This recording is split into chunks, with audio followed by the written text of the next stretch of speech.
I was speaking this week with a gentleman who lives here, but his grandparents live in Ukraine. And he said how amazing it is that how many families and fortunes and lives have been turned upside down, all because of one person and his decisions. And this is going on for almost a year already. And it's really incredible the impact that one person is having, his choice. And millions, literally millions of people directly and many more millions indirectly. And I thought, well, this connects to the portion of the Torah we're studying this week as well.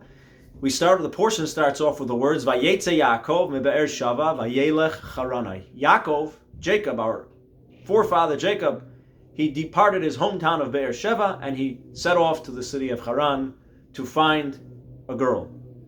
Usually when you talk about a trip, you don't give your whole itinerary. Well, I'm going to go to the airport and then I'm going to fly off to Italy. You say, I'm going to Italy, because everyone knows where you live. You don't need to tell them where you're leaving from. But in this case, we do talk about where Jacob left from, which was his hometown of Be'er Sheva, because his leaving town in itself was a worthwhile event for the Torah to talk about. Why was it a worthwhile event? Because as long as Yaakov was there was a special light, a special honor that the city enjoyed, as long as when Yaakov was in their midst. When Yaakov left town, he left Be'er Sheva, he went to Haran, the city felt completely different.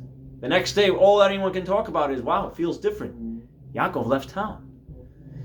The impact of one person on the whole city of Be'er Sheva.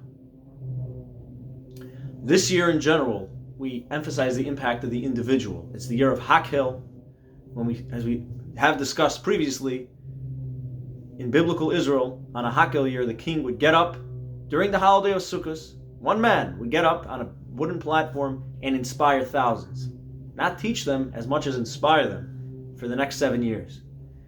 We don't have the Jewish king in Israel, and we don't have the Beit HaMikdash built in Israel, but we have that power to be the one man, to be that one woman, to be that one child that influences an entire city, or to make a difference in an entire world. Just like in Ukraine, he's not limited to impacting his town or even his own country.